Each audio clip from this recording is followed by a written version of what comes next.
ساول باب 2 سبق 2 پریوں کی کہانیوں کا زمانہ ختم ہو گیا۔ کئی وجوہات کی بنا پر والدین کی ذمہ داریاں ایک نیا رخ اختیار کر گئی ہیں۔ بہت کم لوگ اس بات سے اختلاف کریں گے کہ وقت بدل گیا ہے، تبدیلی مستقل ہو رہی ہے۔ ہم میں سے زیادہ تر لوگ وقت کے ساتھ تبدیل نہیں ہو رہے۔ ہمارے والدین مالی معاملات کے بارے میں ہمیں جو کچھ سمجھاتے تھے وہ باتیں پرانی ہو چکی ہیں۔ آج کے زمانے میں وہ تجویز اور فارمولے بیکار ہیں۔ ایک زمانہ تھا کہ انسانی زندگی مندرجہ ذیل مراحل تھے۔ اسکول جاؤ، نوکری پاؤ، محنت کرو، ریٹائر ہو جاؤ۔ اب یہ سب بھی پریوں کی کہانی بن چکا ہے۔ پہلے کمپنیاں ریٹائرمنٹ کے بعد بھی آپ کا خیال رکھتی تھی، وہ میڈیکل کی سہولت اور پینشن دیتی تھی۔ اب امریکہ میں ایسا کچھ نہیں۔ ایک وقت تھا کہ امریکہ دنیا کا امیر ترین ملک تھا۔ اب یہ بات پریوں کی کہانی لگتی ہے۔ پہلے ڈالر سونے کی طرح قیمتی تھا، اب ایسا کچھ نہیں۔ پہلے ایسا تھا کہ جو شخص کالج یا یونیورسٹی سے پڑھ کر باہر نکلتا تھا وہ اس شخص سے زیادہ پیسہ کما لیتا تھا جو کالج یونیورسٹی سے نہیں پڑھتا تھا۔ اب یہ بھی پریوں کی کہانی ہے۔ 2007 میں ایسی کساد بازاری آئی کہ مارکیٹیں منہدم ہو گئی۔ اس کا نتیجہ یہ نکلا کہ خوف زدہ والدین ایک بار پھر بچوں سے کہنے لگے کہ کالج جاؤ اور پڑھ کر نوکری حاصل کرو۔ وہ پریشانی میں یہ بات بھول گئے کہ پڑھے لکھے نوجوانوں میں بے روزگاری کی شرح سب سے بلند ہے۔ آج کل کے طالب علم ایک کے بعد دوسری ڈگری لیتے چلے جاتے ہیں کہ شاید نوکری مل جائے۔ بعض تو اس کوشش میں قرض کے بوجھ تلے دب جاتے ہیں۔ تعلیم مہنگی ہو رہی ہے۔ سوال یہ کہ جب باقی چیزوں کی مارکیٹ گر رہی تھی اس وقت بھی تعلیم لگاتار مہنگی ہو رہی تھی۔ 2006 سے 2011 کے دوران امریکہ میں مکانوں کی قیمتیں 26% تک گر گئی تھی۔ اسی مدت میں تعلیم کے اخراجات میں 4.6% اضافہ ہوا۔ حتیٰ کہ اسٹاک مارکیٹ کریش کر رہی تھی لیکن ٹیوشن فیس میں 5.9% اضافہ ہوا۔ جب 2008 اور 2009 میں تیل کی قیمتیں بے حد گر گئی تھی تب بھی کالج کی فیس میں 6.2% اضافہ ہوا۔ قرض کا طوفان۔ امریکہ میں تعلیمی قرض بہت زیادہ بڑھ گئے ہیں۔ تعلیمی قرض دوسرے قرضوں سے اس طرح مختلف ہے کہ یہ کبھی معاف نہیں ہوتا۔ اگر والدین نے گارنٹی دی ہو اور طالب علم مر بھی جائے تو بھی والدین کو بینک کا تعلیمی قرض لوٹانا ہی ہوتا ہے۔ یہ ایک بڑی گمبھیر صورتحال ہے کہ امریکہ میں تعلیمی قرض بڑھتا چلا جا رہا ہے۔ گھڑی چل رہی ہے۔ تعلیمی قرض پر سود در سود بڑھتا جاتا ہے اور طالب علم اس جال میں الجھتا چلا جاتا ہے۔ تعلیم مکمل کرنے کے بعد سود کی شرح بڑھ جاتی ہے۔ کئی لوگ تو ساری زندگی یہ قرض نہیں اتار پاتے۔ کیا کالج کی تعلیم حاصل کرنا منافع بخش ہے؟ تاریخ میں پہلی بار لوگ کالج کی تعلیم کے مالی فوائد پر سوال اٹھا رہے ہیں۔ جتنا سرمایہ ہم تعلیم پر لگاتے ہیں کیا اتنا سرمایہ اور منافع ہمیں کبھی واپس مل پاتا ہے؟ جبکہ پڑھے لکھے لوگوں کی تنخواہیں بھی کم ہو رہی ہیں۔ بے روزگاری۔ نوجوانوں کی بے روزگاری ایک عالمی مسئلہ ہے۔ اس مسئلے سے کئی دیگر مسئلے جنم لیتے ہیں۔ مثلاً عرب ممالک میں بغاوتیں، نیو یارک کی وال اسٹریٹ پر قبضے وغیرہ۔ اگرچہ امریکی صدر یہ کہتے رہتے ہیں کہ بے روزگاری کے بحران پر قابو پا لیں گے لیکن ایسا بالکل نہیں ہوتا۔ 5 نومبر 2012 عیسوی کی اپنی اشاعت میں ٹائم میگزین نے لکھا، امریکہ میں نوجوانوں کی بے روزگاری کا مسئلہ یورپ سے بڑھ کر سنگین کیوں ہے؟ بظاہر تو اعداد و شمار یہ بتاتے ہیں کہ یورپ میں بے روزگاری کی شرح امریکہ کی نسبت زیادہ ہے، لیکن امریکہ میں بہت سے بے روزگار نوجوان مختلف کورس کرنا شروع کر دیتے ہیں۔ اس طرح بے روزگاری کا سروے کرنے والوں کی نظر سے اوجھل رہ جاتے ہیں۔ اس لیے دراصل امریکہ میں یورپ کی نسبت زیادہ نوجوان بے روزگار ہیں۔ اپریل 2012 کے ایک سروے کے مطابق گریجویشن کرنے والی ایک کلاس کے 50% سے کم بچوں کو نوکریاں ملیں، باقی 50% بے روزگار۔ ایسے حالت میں یہ سوال جائز ہے کہ کس طرح کی تعلیم ضروری ہے۔ اب تو کم تنخواہ والے ممالک سے سستی افرادی قوت بھی آسانی سے مل جاتی ہے، لہٰذا ہم اکاؤنٹنٹ یا وکیل کیوں بنے؟ ان کی خدمات دور بیٹھے ہوئے حاصل کی جا سکتی ہے۔ کیسے؟ ٹیکنالوجی کی مدد سے۔ بہت سے والدین یہ چاہتے ہیں اور بجا طور پر کہ ان کا بچہ کسی بھی ادارے کی سب سے اونچی پوسٹ پر پہنچ جائے۔ اس کے لیے وہ اسکول اور کالج کی تعلیم کو بہتر سے بہتر کرتے ہیں۔ حالانکہ اس دنیا میں مشہور اور کامیاب افراد کی بہت بڑی تعداد نے اسکول کی تعلیم مکمل ہی نہیں کی۔ میں نے اسے 50 افراد کی فہرست بنا لی ہے جو زندگی میں بہت معروف اور کامیاب رہے لیکن اسکول کی تعلیم مکمل نہیں کی۔ آپ حیران ہوں گے کہ اس فہرست میں امریکی صدر جارج واشنگٹن، ابراہیم لنکن اور ہیری ٹرومین بھی شامل ہیں۔ ان کے علاوہ خلا باز، سینیٹر، سائنسدان، موجد، کامیاب بزنس مین، نشریاتی اداروں کے مالک، مصنف، نوبل انعام یافتہ افراد، آئی ٹی مالکان سبھی شامل ہیں۔ موجودہ زمانے میں فیس بک کے مالک مارک زکربرگ اور مائکروسافٹ کے بانی بل گیٹس بھی اس فہرست میں شامل ہیں۔ اس فہرست سے آپ یہ مطلب نہ اخذ کریں کہ فوراً اسکول چھوڑ دینا چاہیے، ہرگز نہیں۔ اسکول کی تعلیم اہم ہے۔ میں سوال کرتا ہوں کہ کس طرح کی تعلیم اہم ہے؟ تعلیم کے بعد بچے کس جگہ جائیں گے؟ کیا تعلیم نے آپ کے بچے کو مستقبل کے لیے تیار کیا ہے؟ کیا اس تعلیم کے بعد آپ کا بچہ مالی طور پر محفوظ ہو گیا ہے؟ یہ وہ سوالات ہیں جن کی وجہ سے میں نے یہ کتاب لکھی، کیونکہ اس طرح کی باتیں ہماری تعلیمی نصاب میں شامل نہیں ہیں۔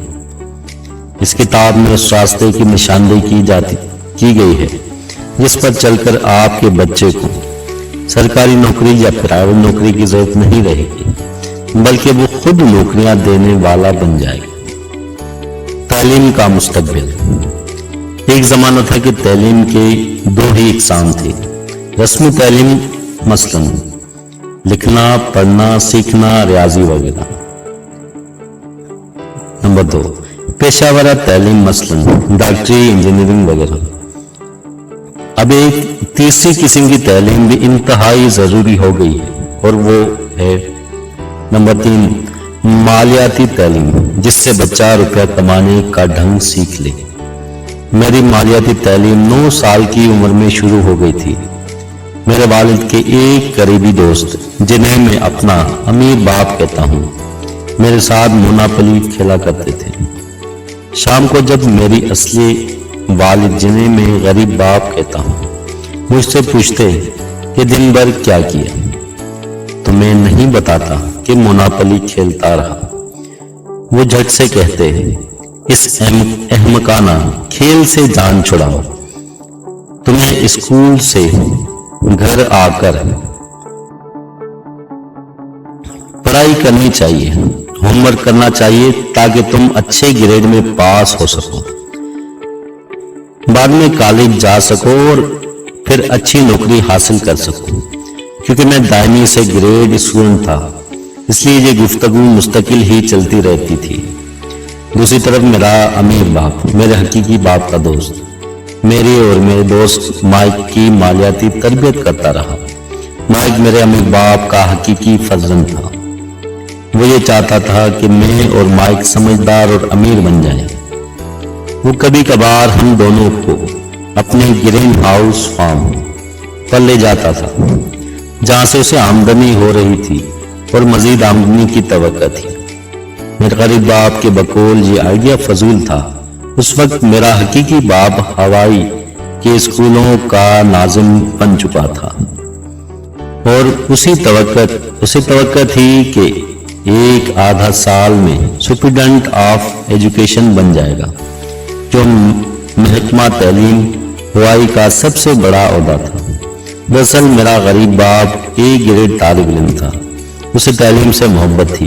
اس نے یونیورسٹی آف ہوائی کے علاوہ اسٹینفورڈ یونیورسٹی آف شکاگو اور نارتھ ویسٹرن یونیورسٹی سے بھی تعلیم حاصل کر رکھی تھی۔ دوسری طرف میرا امیر باپ اسکول کی تعلیم مکمل نہ کر سکا، کیونکہ اپنے باپ کی وفات کے بعد باعث اسے خاندانی کاروبار سنبھالنا پڑا تھا۔ اس نے اس کاروبار کو اتنی ترقی دی کہ جب میں 19 برس کا ہوا، میرا امیر باپ ہوائی کے امیر کبیر لوگوں میں شامل ہو گیا۔ اس وقت مجھے احساس تک نہ ہوا کہ میرا امیر باپ مونوپولی کے کھیل کے ذریعے میری ایسی ذہنی تربیت کر رہا ہے جس کی وجہ سے میں ایک سرمایہ دار کی طرح سوچنے کے قابل ہو جاؤں گا۔ میرا غریب باپ اور میرا امیر باپ دونوں دوست تھے، دونوں ہی اچھے آدمی تھے، لیکن ان کی نظریات میں زمین و آسمان کا فرق تھا۔ یہ اختلافات اس وقت کھل کر سامنے آئے جب میں 10 سال کا تھا۔ ایک دن میرا امیر باپ مجھے اپنے ساتھ لے گیا۔ دراصل وہ کرایہ داروں سے کرایہ وصول کرنے گیا تھا۔ میرے غریب باپ اور میری ماں کو یہ بات بہت ناگوار گزری۔ ان کا خیال تھا کہ 10 سال کے بچے کے لیے یہ ایک ظالمانہ سبق تھا۔ دوسری طرف میرا خیال یہ تھا کہ وہ حقیقی زندگی کا ایک مفید تجربہ تھا۔ کچھ عرصے کے بعد مجھ پر یہ نکتہ کھل کے میرے والدین کو کیوں یہ بات بری لگی تھی۔ دراصل ہم خود بھی کرایہ دار تھے اور ہمارا مالک مکان ہر ماہ دروازہ کھٹکھٹا کر ہم سے کرایہ طلب کرتا تھا۔ چند سال بعد میرے والدین نے پیسے بچا کر اپنا گھر خرید لیا۔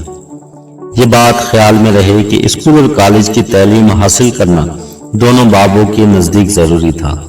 تاہم میرے امیر باپ کا بیٹا مائک اسکول اور کالج کی تعلیم کے دوران اپنے باپ کا بزنس بھی سنبھالتا تھا۔ امیر باپ کے دیے ہوئے سبق: کھیل استادوں سے بہتر سکھاتے ہیں۔ میرے والد کے پاس میرے کالج کی فیس دینے کے پیسے نہیں تھے، لہٰذا اسکول سے نکلتے ہی مجھے خود کچھ کرنا تھا۔